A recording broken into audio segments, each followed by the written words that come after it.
आप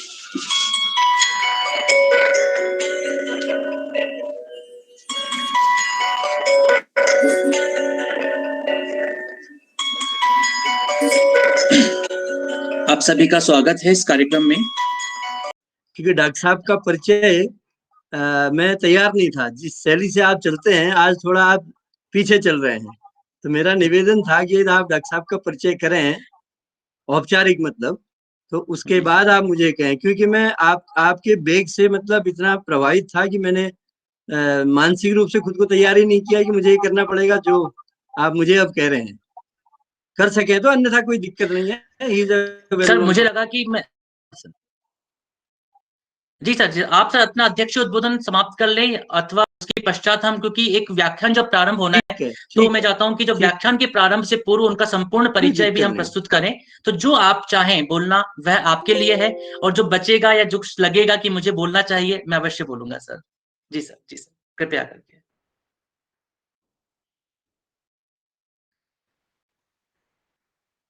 नमस्कार, good evening. स्वदेशी साइंस मूवमेंट ऑफ इंडिया, जिसको हम विज्ञान भारती दिल्ली के नाम से भी जानते हैं, संस्था की तरफ से सर्वप्रथम मैं परोक्ष रूप से जुड़े सभी प्रतिभागियों का इस व्याख्यान माला 2021 के 5वें संस्करण में स्वागत करता हूं, जिसमें एक जनसाधारण उपयोगी महत्वपूर्ण विषय भारत में सड़क निर्माण पर चर्चा होगी। स्वदेशी साइंस मूवमेंट का उद्गम, जैसा आप में से काफी लोग जानते हैं, 7 नवंबर 1982 को IISc बेंगलुरु में प्रोफेसर के वासु जी की छत्रछाया में हुआ, और आगे भी इसका पालन पोषण उनके द्वारा ही हमारी CSIR लैब में उन्हीं के नेतृत्व के दौरान काराकुड़ी व केरल से आगे बढ़ा, और आज इसका विस्तार पूरे देश में इस स्तर तक हो चुका है कि शायद संस्था के बारे में बताना ज्यादा जरूरी नहीं है। इसके socio scientific, socio cultural, socio spiritual योगदान पर अक्सर चर्चा की जाती है,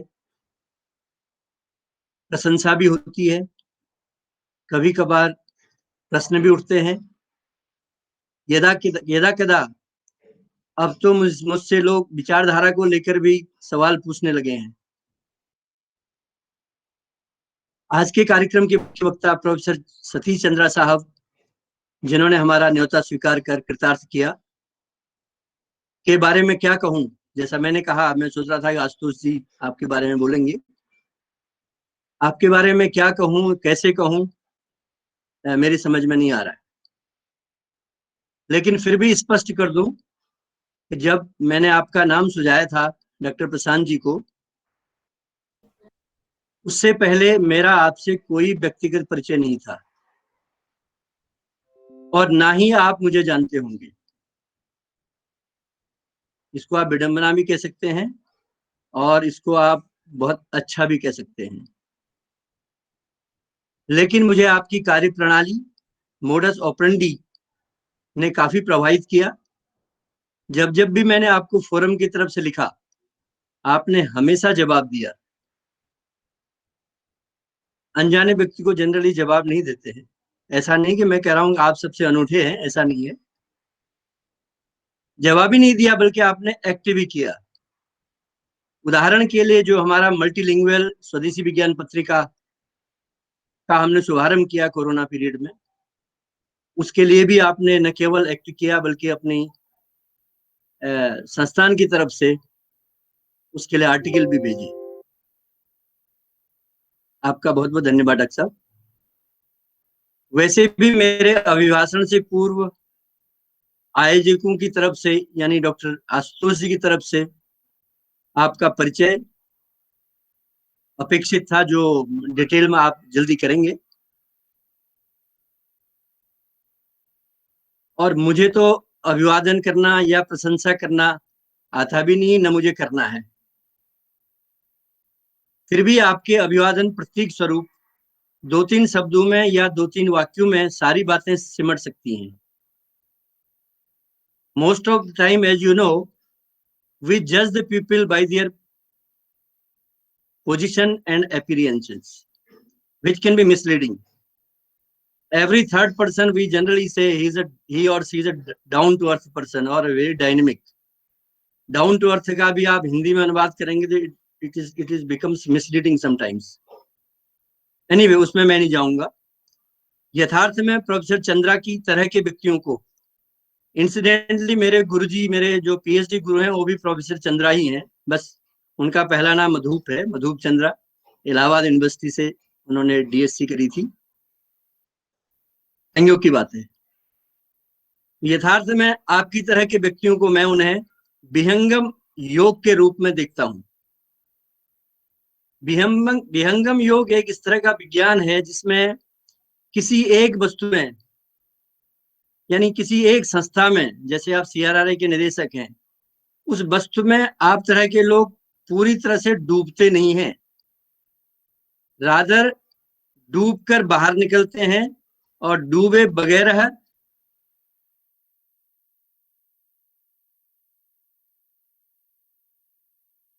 वो मुझे ज्यादा तो ज्ञान नहीं है. तो इस तरह की प्रकृति आप पर मैंने, आपके बारे में मेरे मस्तिष्क में एक मैंने विवेचना करी. कितना मैं गलत हूं कितना सही हूं मुझे नहीं पता, जिसमें शायद व्यक्तिगत बहुत कम होता है.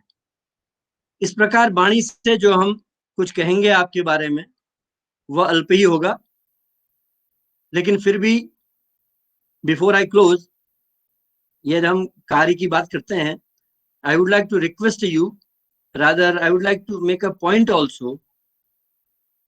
When we started publishing this multilingual publication of Swadeshi Vigyan Patrika, even in the Corona time, I think in the minimum time we are able to bring out a first issue. और तब आपकी तरफ से भी article आ गए थे, but we could not accommodate due to whatever reason. शायद देरी से आए होंगे, लेकिन there was a lot of patience on the part of your authors, not only your authors but other authors also. ये मैं बात इसलिए कह रहा हूँ कि पहला हमारा रिलीज हो गया था जुलाई में, और दूसरा मेरे ख्याल से रिलीज के लिए बहुत समय से तैयार है. ये जो डिले हुआ है, I would like to make a public today, ये विडंबना है इस देश की. जो हमारा साइंस, नेशनल साइंस लाइब्रेरी है देश का, वहां पर हमने मेरे ख्याल से अक्टूबर नवंबर में ISSN नंबर के लिए अप्लाई किया. और मैं इसको इसलिए डंके की चोट पर कह रहा हूं कि इस समस्या को लेकर के, क्योंकि आज तक हमें प्राप्त नहीं हो पाया, इसकी वजह से सारी चीजें डिले होते गई.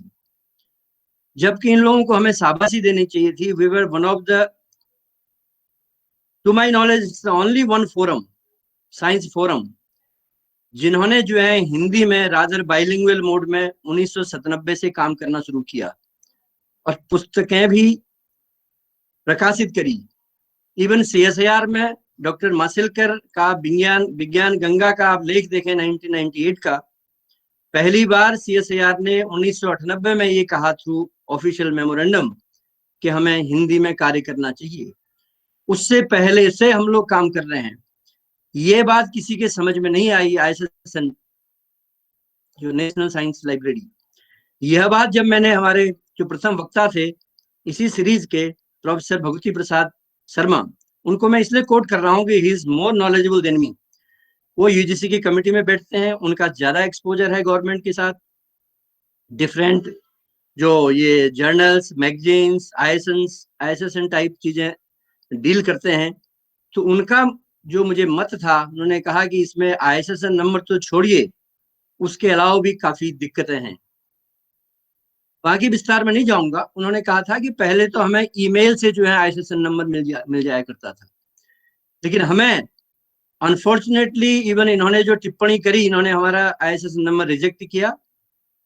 और उनकी टिप्पणी, it's so funny, I mean one can just easily answer those queries within no time. लेकिन उसके लिए इतना लंबा चौड़ा इन्होंने इतना प्रोसेस करी है. Again we had to apply, and this explanation I am giving, this is a time now I should give explanation publicly, क्योंकि हर एक ऑथर को हमें जवाब देना पड़ रहा है. और chief editor doctor Rashmi Sharma is always impressed, though she has done a hard work. लेकिन अब हमने उनको ग्रीन सिग्नल दे दिया है कि अब आप जो है कम से कम इसको जो है ऑथर्स को डिस्क्लोज कर दीजिए मैगजीन के बारे में। अब डॉक्टर साहब से मेरा निवेदन है कि you are one of the I think the relevant person now who has helped us in bringing out this issue. So I would request our chief editor, Dr. Rasmi Sharma, to request Professor Chandra Saab to release this second issue as early as possible. I don't know, before getting the ISSN number or after getting the ISSN number. This is a big issue. This is a big issue. This is a big issue. I just wanted to make a mention of that because Professor Bhagwati Prasad Sharma himself told that this is an issue not for us, but for everybody. Somebody has to take a lead in terms of, you know, science के बारे में लोगों को ज्यादा चिंता नहीं इस देश में, और चीजों में ज्यादा चिंता करते हैं. I would also join in taking lead in resolving such issues. There are many issues in the country like this to help out. So with this brief note, I think I wanted to say something, but I have said something else. But this is more practical also. With this, I close. मैं अपनी वाणी को विराम देता हूँ. धन्यवाद. Over to Dr. Ashutosh.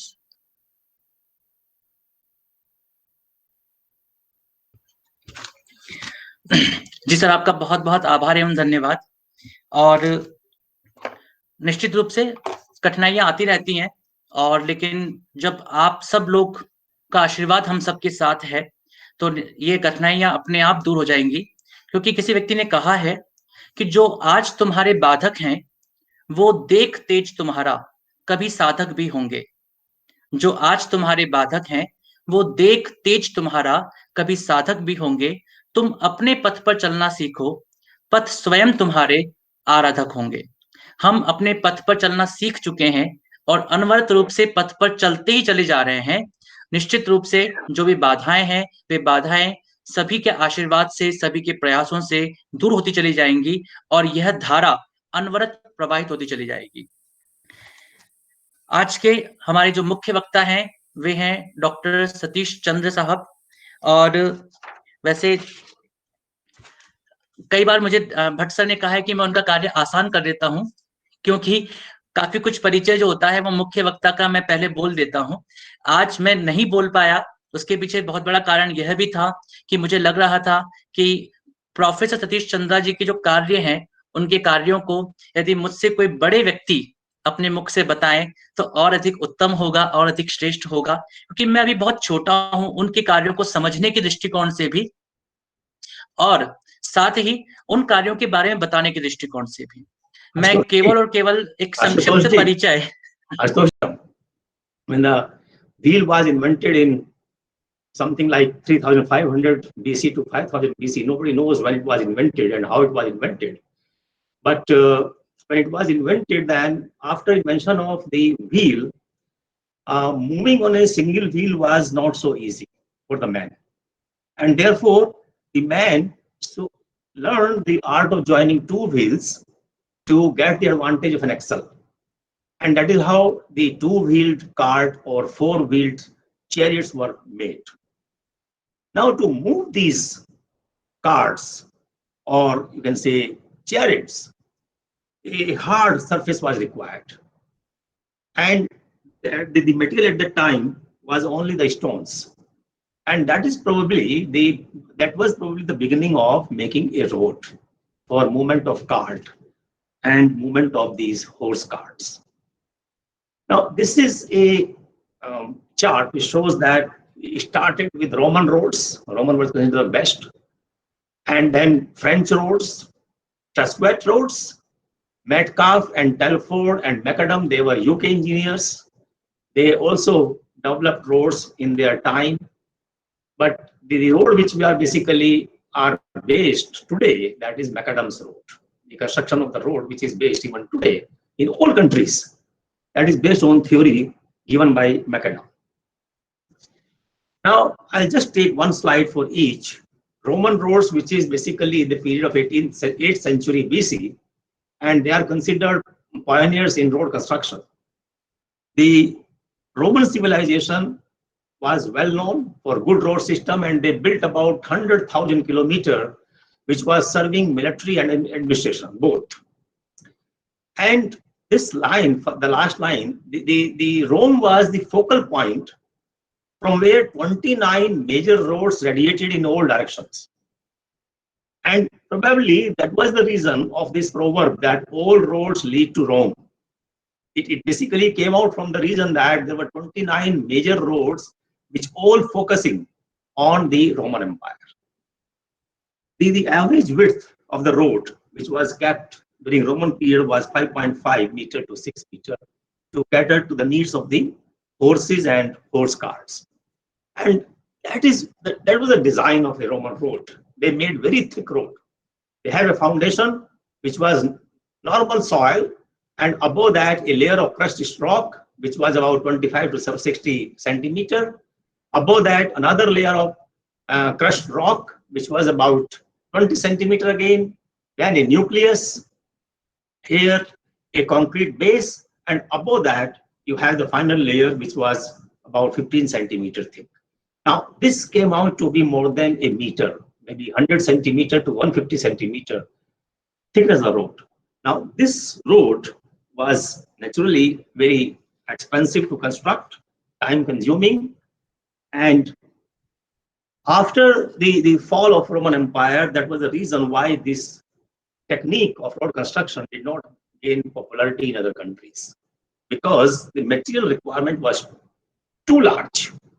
The thickness was 100 to 150 centimeter, and the French engineer Pierre Trechbit in 1764 developed several methods, and the most important point here is that he thought that we do not need, because we do not have that heavy load, we do not need 100 centimeter or 150 centimeter thick road, but a road which is just 30 centimeter thick can be good enough.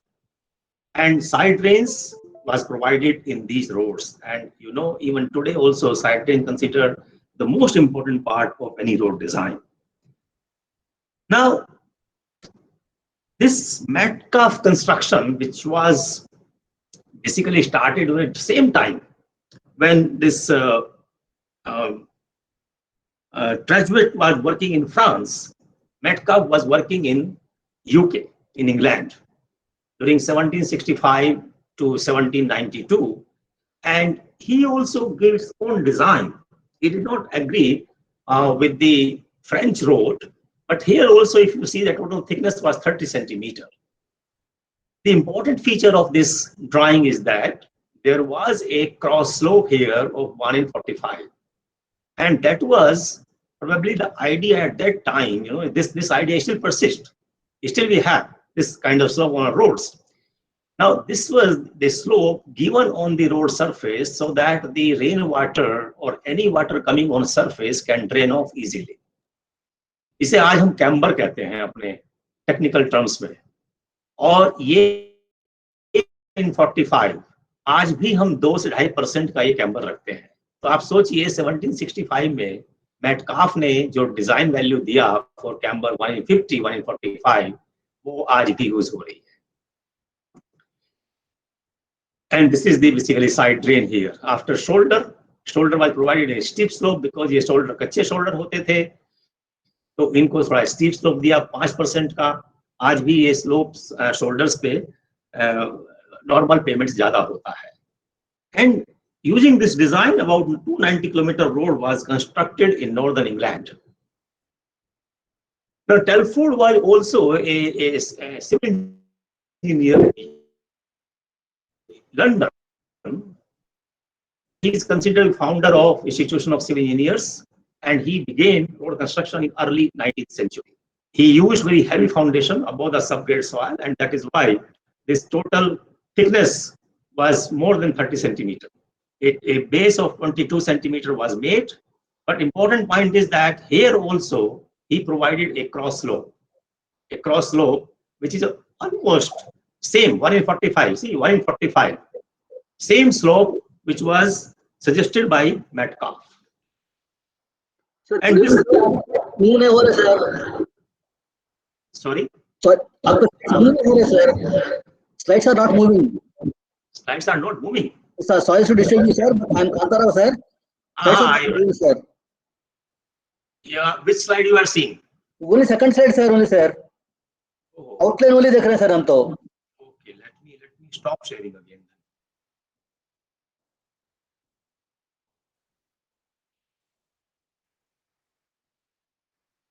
Slides are not moving. हाँ, sir. Oh. How it happened? Sorry for disturbance, sir, but I have to bring it to you.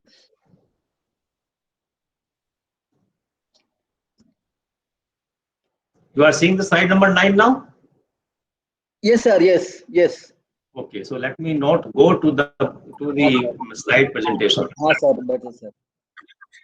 Sir एक बार आप slide change करके देख लीजिए sir कि वो change हो रही है नहीं, और हमारे स्क्रीन पर हम कंफर्म कर लेते हैं सर आपको। एक बार 9 का 10 भी कर लीजिए या 8 करके देख लीजिए सर। हाँ, बताइए 8 है ये। हाँ सर, आप चेंज हुआ सर, आप चेंज हुआ है, इस समय स्लाइड चेंज हुई है sir. So let me again from slide number 2.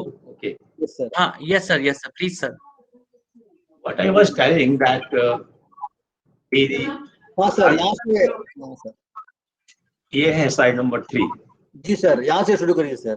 हाँ, so I was telling that the invention of wheel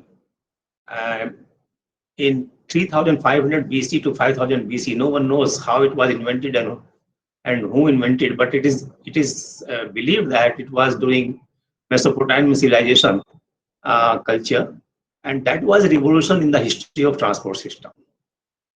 After invention, because moving on a single wheel was difficult, and therefore man learned art of joining two wheels to get an axle. And when the axle was made, then he was able to build two-wheeled or four-wheeled carts and chariots.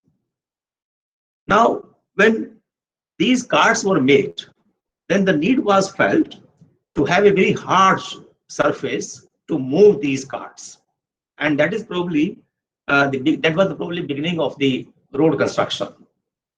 And early history of roads, if you see around the world, it started with Roman Empire, Roman roads, we can say. Romans were very good builders, and then French roads, then Metcalfe, Telford, and Macadam. They were UK engineers, London engineers in UK, and they developed their own design and construction practices. Romans are considered as pioneers in road construction, and they developed almost 100,000 kilometers of road network, and which was sufficient to serve military administration. Now, here, this line, Roman was the focal point from where 29 major roads radiated in all directions. Now, this probably, not very sure, but this probably was the origin of this proverb, all roads lead to Rome, because there were 29 roads emanating from the Roman Empire, going in all directions. So whatever road you take, it reached to the Roman Empire. Then this was the typical structure of the road, very thick, very thick. They had a foundation where soil was compacted, and above that a layer of crushed rock, which was 25 to 60 centimeters thick. Above that a rudus, a 20 centimeter thick layer. Above that a nucleus, and then you have a final layer, which was also rock blocks. Now this was 100 centimeter to 150 centimeter, very thick structure, and that is the reason that after the fall of Roman Empire in 15th century, these designs, these techniques were not taken well by other countries. And in 1764, the Tessaquet developed several methods of road construction, and they were considered to be the advantageous and meritorious. The important point is that the thickness of the road was kept only 30 centimeters in these construction. And probably they realized that we don't need such a thick structure because the loads are not so heavy. We are only moving carts or horse cart or bullock carts, and therefore we don't need such a thick structure like 100 centimeter or 150 centimeter. Now, when this Tessaquet was working in France, the similar during similar period, Metcalfe was working in England to develop the road design. And Metcalfe design was used in construction of almost 290 kilometers of the road. And I was telling that if you see this structure here, this slope, cross slope, is the half of the road width. This cross slope of 1 in 45, that was conceived at that point of time. And the idea was to drain the rainwater which is coming on the road very quickly, giving a side slope. Now this we still continue. Even today, we provide a side, this camber, we call it a camber now. We provide camber of 2% to 2.5%, depending upon the type of road. And this is also 2%, 1 in 45. And this slope was given on bearing surface, and because shoulders were not hard shoulders, they were kacha shoulder made of normal soil, mitti, and therefore this slope was steeper. So that was the concept brought in by Metcalfe in 18th century. And another engineer, Calford, which is considered the founder of Institution of Civil Engineers in London, he also began road construction in early 19th century. He used very heavy foundation above the soil, and because the ultimate load is going to the soil, and he also provided the cross slope same size 1 in 45 as suggested by Metcalfe. This thickness was little larger because 20 centimeter was the foundation stone, and then there were angular slopes, angular stones, which around 7 centimeter size and 10 centimeter thick. So total thickness was 30-35 centimeter. Then the most successful type of road was given by Macadam.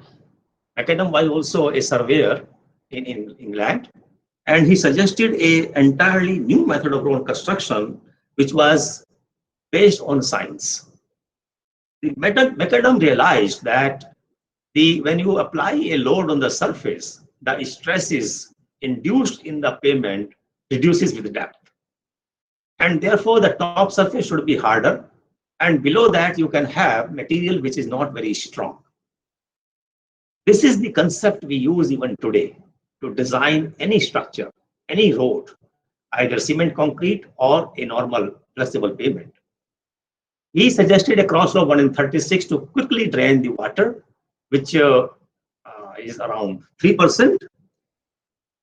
But this design was more successful.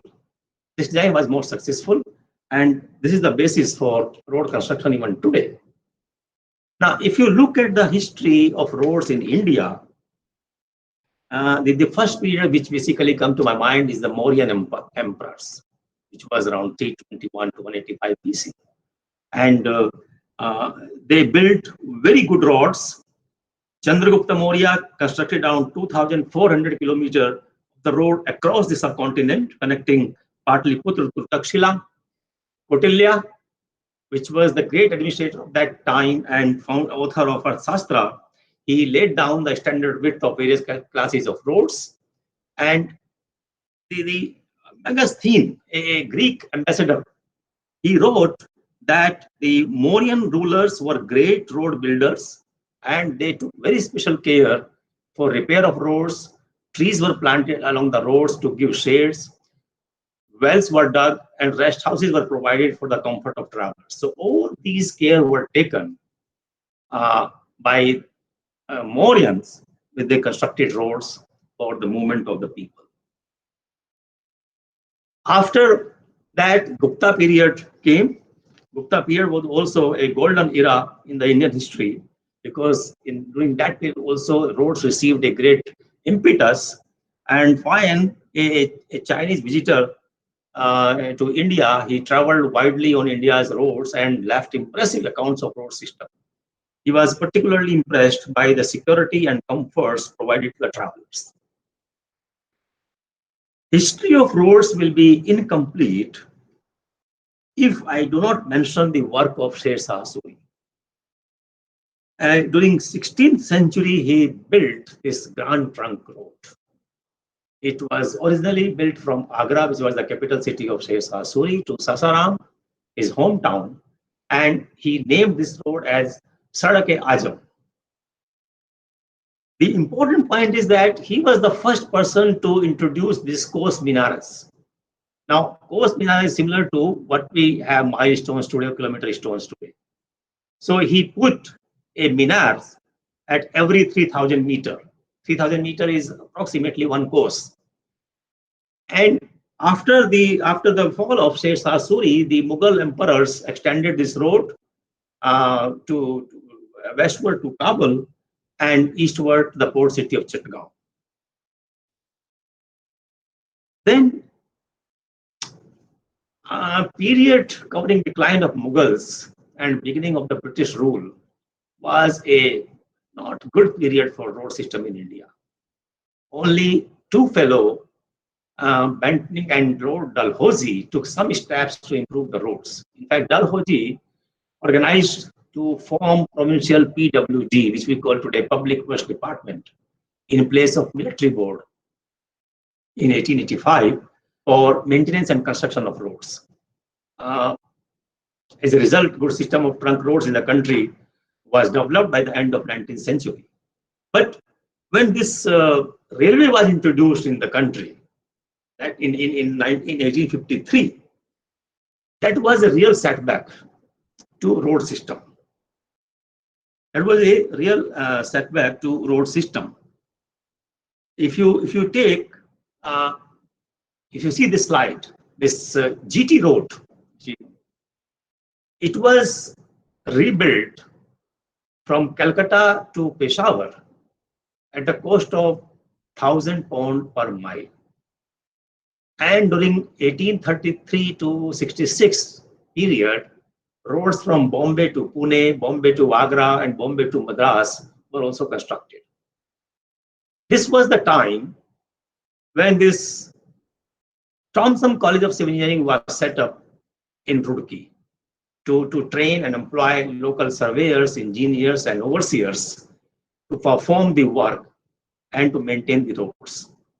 Now, this program resulted in estimated 2,500 kilometers of metal road being constructed by 1850s. Now, I tell you again, the railway was introduced in India in 1853. The first train moved from Bombay to Thane in 1853. Now, the point here is that the need of administration and military was very well met by railways. And primitive road system, primitive road transport means were limited to horse carts and bullock carts only, whereas railways was a quicker means of transportation. And therefore, the time between this 1853 when the first train was introduced and the time when the first car came on the road in India, that is 1897, that is considered the darkest period in the history of roads in India. So the first car came in 1897. The railway was introduced in 1853. The major emphasis during this period was to improve the railways, and lesser importance was given to roads. But after First World War, you all know the economy of the UK was completely down, and therefore they thought that to improve the economy, we have to basically improve our transport system. And then these pneumatic tire vehicles, they created rapid deterioration in the Indian roads, which were already in a bad condition. And therefore, main issue was that the government of India did not have enough finance, enough money to spend on the road. This voice for better roads was raised in the Council of States, and as a result of this, Government of India appointed a committee in 1927, which is popularly known as Jayakar Committee. And the mandate of this committee was to see the desirability of road network, availability of finances, and role of states and central government to build the roads in the country. And what basically this committee found that the development of road system is beyond the financial capacity of local governments, and therefore it should be charged on central revenue, and the central government should see how this revenue can be generated. They suggested some tax on the motor diesel. You can say that time it was called spirit, motor spirit. License fee was introduced, vehicle tax was introduced, and the money collected through all this was basically a central road fund was made in 1929. And this fund was used to construct roads in the country.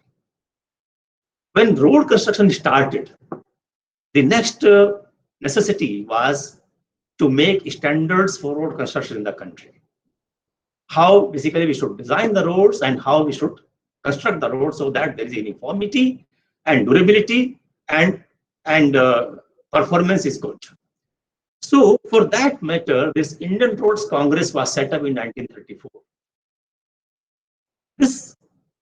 The mandate of IRC was to frame guidelines and standards for design and construction of roads. It is doing its duty even today. In a meeting of chief engineers in Nagpur, a 20-year road development plan was envisaged, and that is popularly known as the first 20-year road plan, 1943 to 1963. That was the period when the Central Road Research Institute was also set up in 1952 to conduct basic and applied research in highway sector. The idea was that any material which is to be used in road should be tested in the laboratory, its performance should be studied, and then it should be used in the road. National Highway Act was passed in 1956, and then National Highway Authority of India was set up in 1988. Now, this Nagpur road plan, which was 20-year road plan from 43 to 63, it basically some targets were set for this 20-year plan, but these targets were met 2 years early, and therefore second 20-year road plan was made in 1961. And third, now this is called Bombay plan, second one, and third 20-year plan is called Lucknow plan. I'll give you just a glimpse of this Bombay plan. The target here was to invest almost 5,200 crores of rupees on road construction so that the total road length in the country becomes 10,57,330. Now this target was achieved. And in the Lucknow plan, this target was increased to 27 lakh kilometers. But actually, this target was exceeded. By the end of this 2000, we had almost 31,76,000 kilometers of the road in the country. But if you can see here, majority of the roads were district roads and village roads. Out of 31 lakh, almost 30 lakh kilometer was of district roads and village roads. Because the idea here was that we should provide connectivity to villages.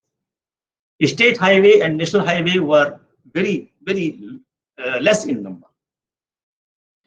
When this National Highway Authority of India was set up in 88 and it was made operationally, there was some problem in the beginning. And for almost 7 to 8 years, NHAI did not do anything, could not do anything. It was made operational in 1995. And after that, he took several initiatives in the form of National Highway Development Project in several phases. This Golden Quadrilateral, East-West Corridor, Bharatmala project, several projects it constructed. And as a result of that, if you see the progress of national highway in the country, in 1950 we had 19,801 kilometers of national highways, and in 2020 we have about 132,500 kilometers of national highways. So that is how the road construction has improved over the time in the country, and it tells you, this picture tells you how we are progressing. The total road length today is 5.89 million kilometer, and this is second largest in the world. We left China behind. About 10 years back, we were third in the world. Now we are second in the world, and very soon we will take over US also, which has about 6.3, if I'm correct, 6.3 million kilometer. We have 5.89. We have reached that. Now the rural road connectivity almost 91%. National highway network 132,000 kilometer, and we are making road at the speed of 27 kilometer per day.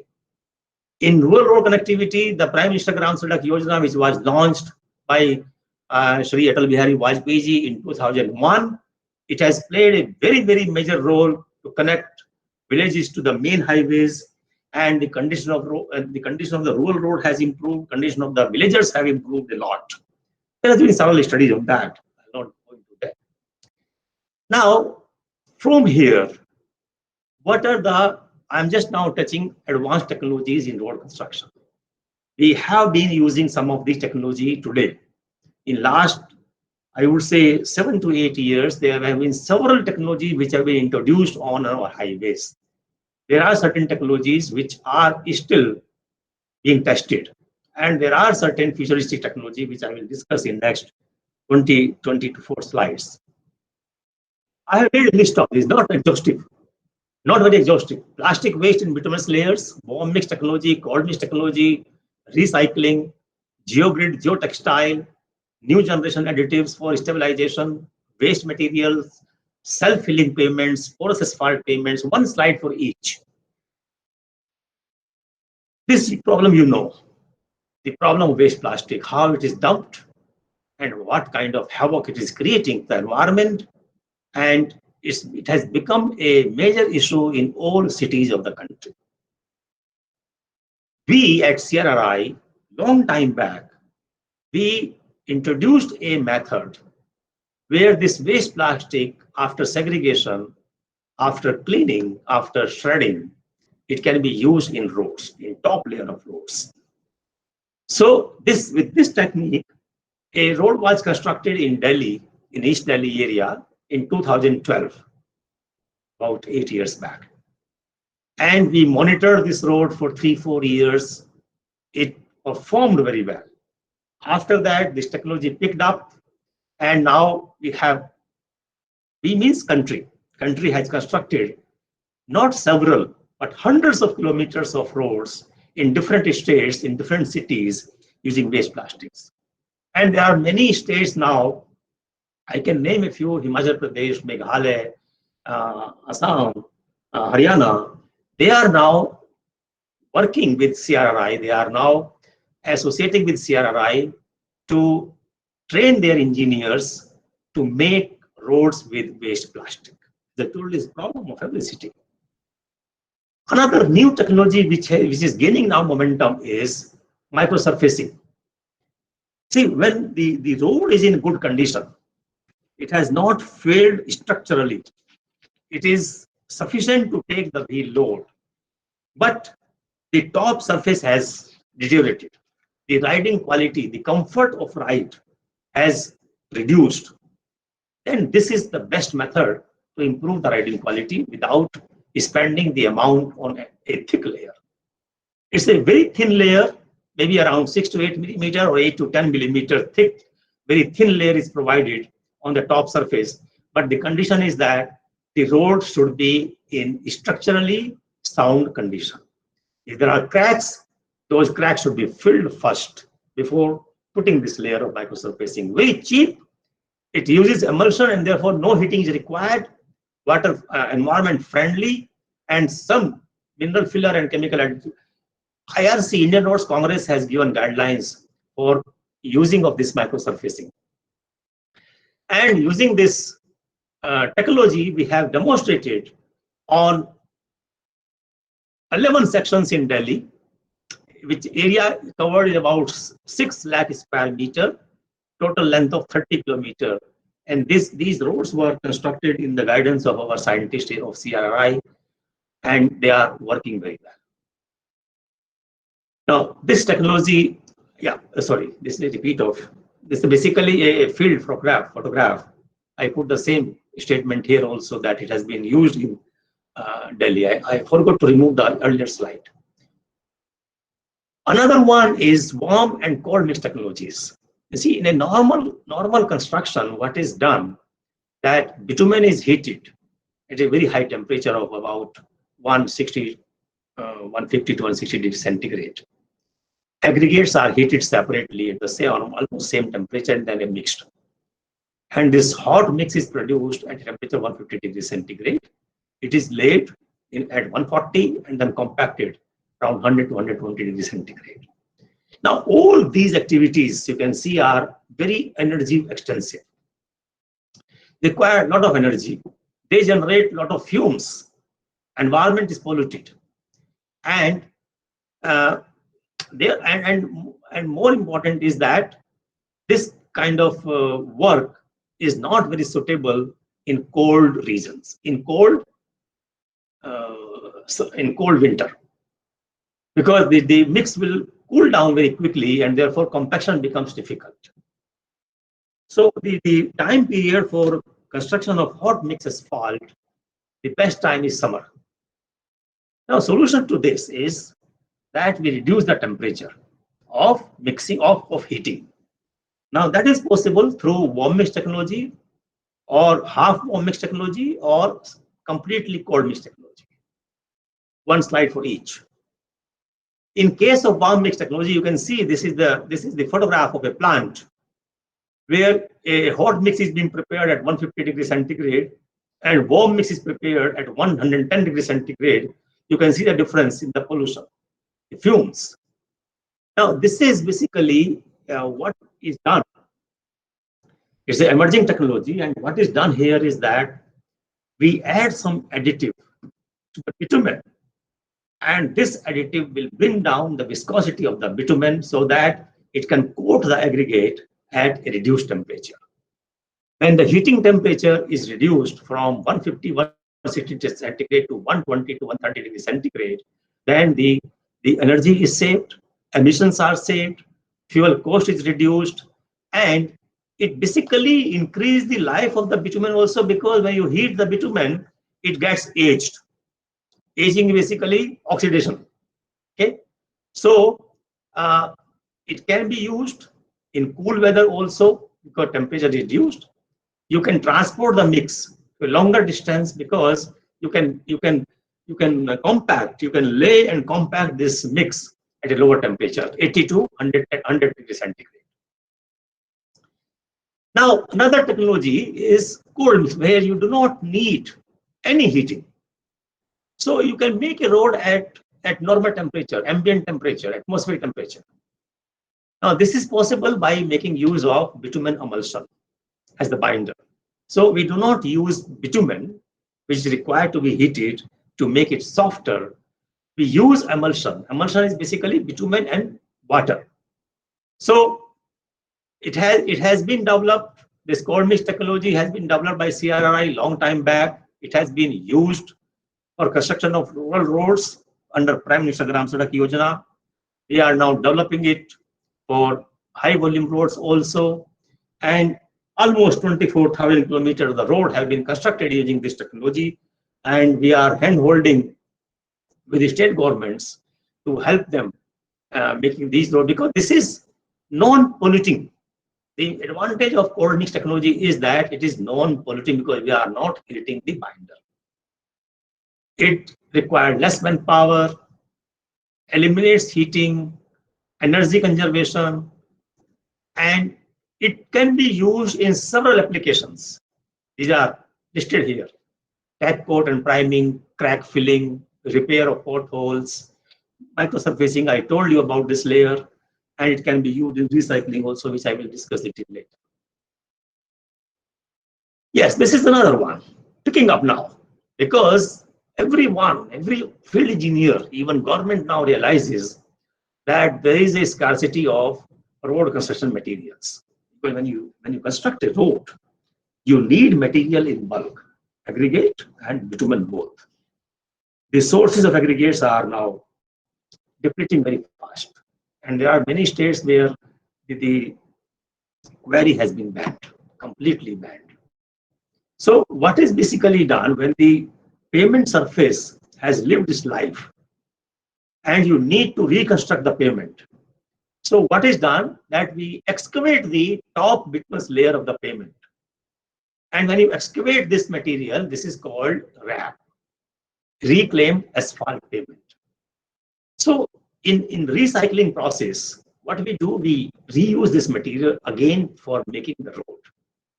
This material can be used on the same road from where it is excavated, or it can be used on some other road. You can excavate from road A and transport it to the road B. You can use it. So when you use, this is a terminology only, when you use the same road, it is called endogenous RAP. When you use some other road, it is called exogenous RAP. Exo means outsider. Now this is coming up very fast. Now people are realizing that the future of road construction is in recycling. Recycling of material. It offers saving in materials, cost, energy, and natural resources. That is most important. It conserves our natural resources. And it gives equal performance. There is no compromise on the durability or performance of the road. And when you basically excavate this material, if you don't use it, you will be disposing it off somewhere. That's it. Again, serious problem, because when you construct 100 kilometers of the road, this material is huge in quantity. So in recycling process, you can use this material to lay a layer. Excuse me. It can be either hot process or it can be cold process. When you use it in the plant, it is called, when you use it in the, without taking the plant, it is called in-place recycling. And when you use it after taking the material to the plant, it is called plant mix recycling. In place or in plant. So it can be hot. As I told you, you heat the bitumen, you heat the aggregate. So here, aggregate bitumen basically wrap and you add some additive so that it gets rejuvenated. Or you can use in cold recycling, either in the plant or in place, the same spot. Excavate and compact it there itself. Or it can be even now, full depth reclamation is coming up. It's only at, I would say, very primitive stage in India, but many countries are using full depth reclamation. I'll tell you what is the difference between recycling and full depth reclamation. Now in hot mix recycling, as I was telling you, that we take this RAP to the plant, some other materials are added here, some recycling agent is also added, some deficient quantity of aggregates are added, and some deficient quantity of bitumen is also added. But there is a lot of saving because you are using 30, 40, 50% of the RAP material and 40, 50% is the new material. And as I told you, the performance is equivalent to the conventional hot mix asphalt. And when you recycle it, you can correct any surface defect.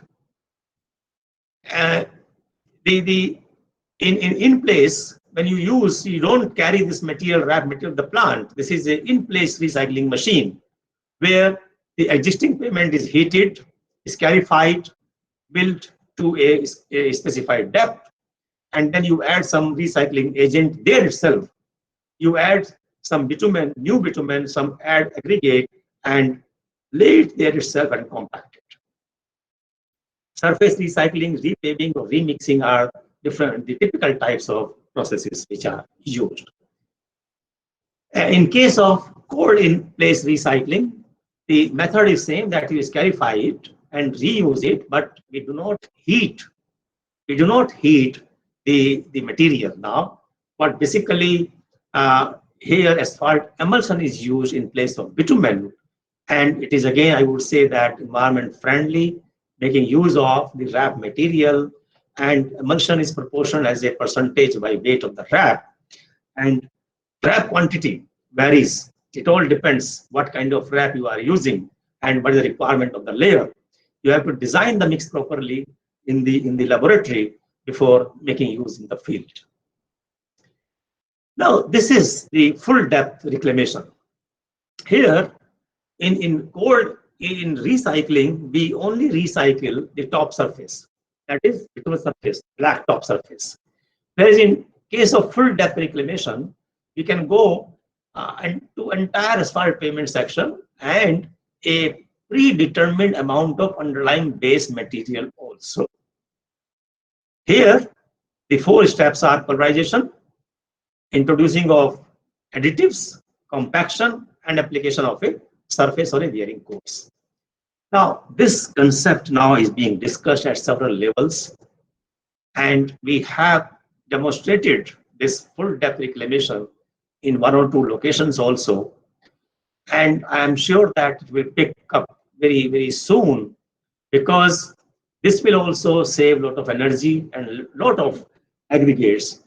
Many times transportation of aggregates is a big problem. I was telling you that in several states, the aggregates, good stone aggregates are not available. They are struggling. The state PWDs are struggling.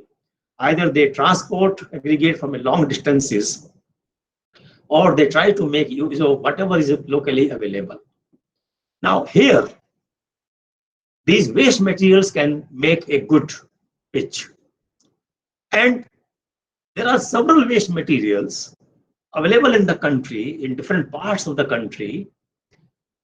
And these industries which are producing these waste, they are facing the problem of their disposal. Iron, steel, slag. The steel industries are facing a lot of problem. Ministry of Steel has sponsored a major scheme to CRRI to prepare guidelines for making use of steel slag in roads. And now the Ministry of Railway has also come in, and they want to use it in railway ballast also. Fly ash, which is coming from thermal power stations, it has been researched for a long time, and it has been used in several projects of road. See, the point here is that because the production of these waste materials in huge quantity, when you want to use in bulk, the only avenue is roads, because roads can use all these materials in bulk quantity. It has been demonstrated in several projects. Fly ash can be used in embankment, in base layer, in sub-base layer, waste plastic, I told you about this. Then there are several other waste, copper slag, or construction and demolition waste, foundry sand, municipal solid waste, overburnt big bats, and many more. We at CRRI and also in other institutes, we have studied almost all of these waste, and we have found that these can be used either in one layer, in more than one layer of the road, and they have been demonstrated in field also. IRC also now promoting making use of waste materials in road construction. Ministry also aware, state governments are also aware of the problem of availability of stone aggregates, and therefore this is the future. Now, porous asphalt is another, you can say, futurist technology. Here, now this is what is basically a sample of hot mix asphalt. It is designed in such a way that water can pass through them, water can drain through them. And this is a normal asphalt, and this is a porous asphalt. It has been used in several countries. It was it originated from Germany. Now, this is also used for water harvesting. This is structure basically. You have a porous asphalt, you have a permeable base here, and you have a reservoir here. And then undisturbed, without compaction, a permeable subgrade layer. And then this is drained. This whatever water comes on surface, it goes down, it is collected here and drained to the side layer. This is a kind of concept coming up in India now. Not very sure whether it has been used in field till now, but at lab level we have studied it, not only in CRI, in several other institutes also it has been studied, and maybe soon you will see in field also. Now I have listed these 4 technologies which are futuristic technologies. One is self-healing payments. Now this is a technology, you see, the main issue with the bituminous pavement is that when the wheel moves, after few years, some crack will develop. And these cracks are basically initiation of the pothole. They are the initiation of the failure of the road.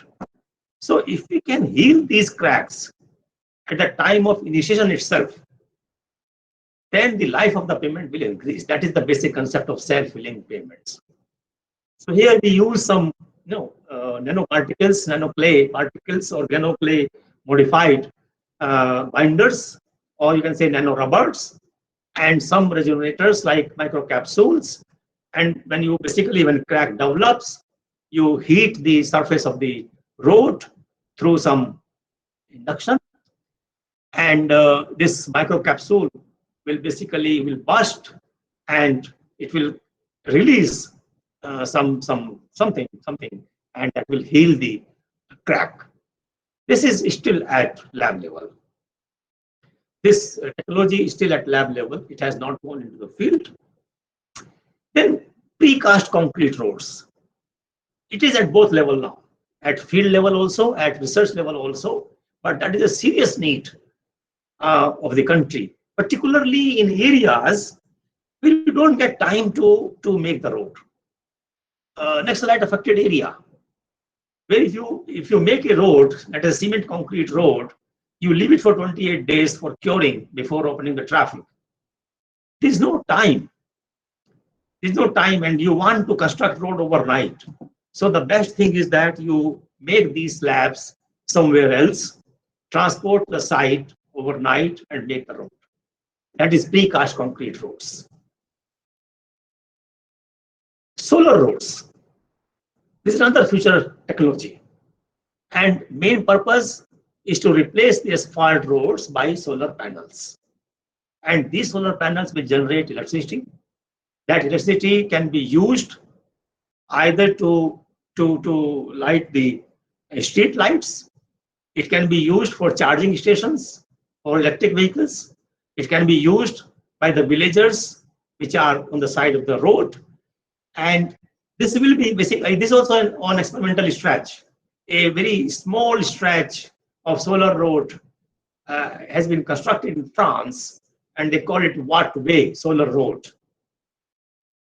It's still at experimental stage, but I am sure that soon it will be coming in many countries. And the last one, to finish now, the last one is plastic panel roads. I told you the road being made from waste plastic. Now here it is not the top surface, but the entire road is made from the plastic panels. A hollow plastic road element which will accommodate all kinds of cables and pipes, and even in extreme cases it can be used for storm water retention also. This is still at experimental stage, and again a test track of 30-meter bicycle track has been made in the Netherlands as a part of the project that could lead to more sustainable roads. And the last one is the smart roads. Now, this is the future of transport. Although it is not really road construction, but the managing the traffic. But smart highways is really the future of transport, which will have sensors, Internet of Things technology, IoT technology, to make driving safer and greener. Now, this is a pictorial. I have just included this figure to explain that this is the smart road when a vehicle will communicate with everything on the road. This vehicle will communicate with the roadside unit, This vehicle will communicate with the vehicle also. This vehicle communicating with all vehicles on the crossroad, and they are communicating with the mobile tower also, communicating with the pedestrian also. They are given, everyone, they are given real-time information. Driver gets real-time information, the signal gets the real-time information, and depending upon the number of vehicles on the road, depending upon the number of pedestrians crossing the road, depending upon the cross traffic, the traffic signal will automatically change. And if there is a congestion on the road, this system will guide the driver to take a diversion, because this will lead to more delay. So this is the future of transport system. Now this is the problem. Snow on the road, clearing the road when the snowfall occurs. Problem in European countries and problem even in Himalayan regions also, in many parts of the border roads, that after rainfall, the road is closed. Now, new additives are coming in the market where the snow does not stick to the road. And they are called basically self-de-icing asphalt mixture. So it is easy to clean the road after snowfall. Now, these are future technologies, and I'll stop here. Before I stop, I'll just acknowledge the help of one scientist from CRRI who helped me a lot, Mr. Sampath Kumar P, to prepare this PowerPoint presentation. And also I acknowledge the information taken from open sources, which is available on internet.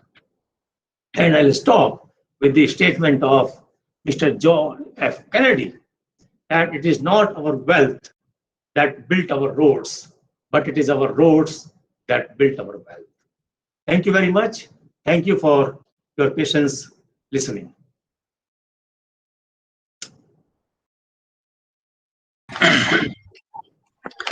Sir, आपका बहुत बहुत धन्यवाद एवं आभार आपके इस वक्तव्य के बारे में और रोड्स के बारे में, प्राचीन काल से लेकर के और वर्तमान काल और भविष्य काल किस प्रकार का रोड्स का होने वाला है या हो सकता है, उसके बारे में जो आपने हमें जानकारी प्रदान की वह निश्चित रूप से यहाँ पर उपस्थित सभी श्रोताओं के लिए बहुत ही उपादेय रही होगी। मैं इस आज के व्याख्यान के बारे में सार स्वरूप अपने वक्तव्य प्रस्तुत करने के लिए कार्यक्रम समन्वयक डॉक्टर पीके मिश्रा जी, जो कि एग्जीक्यूटिव मेंबर हैं एसएसएमडी के और पूर्व निदेशक रहे हैं C&D and IQAC, HOD botany and biotechnology, Vinoba Bhave विश्वविद्यालय हजारीबाग झारखंड के, आपसे निवेदन है कि आप इस व्याख्यान के बारे में अपना सार उद्बोधन, सार वचन प्रस्तुत करें। Doctor P Prashant Kumar Mishra sir. धन्यवाद डॉक्टर आशुतोष जी। सड़क और सड़क निर्माण ये सिर्फ परिवहन का ही एक माध्यम नहीं है, बल्कि क्षेत्र के सामाजिक और आर्थिक उन्नति के लिए बहुत बहुत जरूरी है।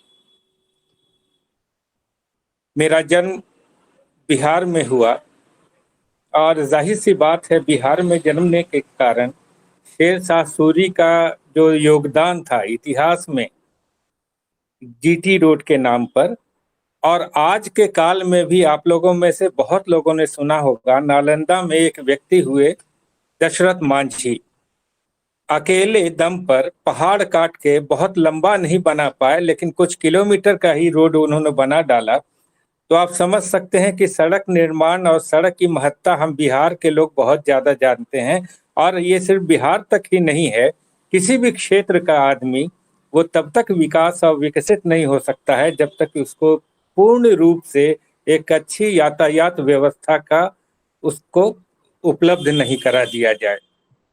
बहुत अच्छा हॉस्पिटल हो सकता है जिसमें बड़े बड़े डॉक्टर्स हो सकते हैं, सारी दवाइयाँ हो सकती हैं, लेकिन अगर रोगी समय तक उस हॉस्पिटल में नहीं पहुंच पाएगा तो उन सारी उपलब्ध सामग्रियों का या जो विशेषज्ञता है उसका कोई लाभ रोगी को नहीं मिल पाएगा। ये तभी संभव है जब सड़क व्यवस्था हमारा दुरुस्त रहे। मैं बहुत बहुत आभार व्यक्त करना चाहूँगा प्रोफेसर सतीश चंद्र साहब का कि उन्होंने इतने जटिल विषय को इतनी सरलता से हम लोगों के सामने रखा। बहुत सारी चीजें हमारे लिए नई थी, क्योंकि मुख्य तौर पर मैं जीव विज्ञान का विद्यार्थी हूँ। जनगण मन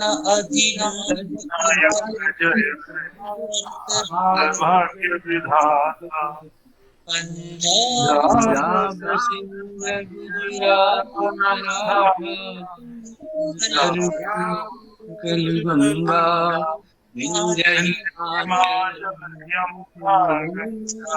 उज्जवल जलधि तरंगा उज्जवल जलधि तरंगा तव शुभ नामे जहांगे आशीष मांगे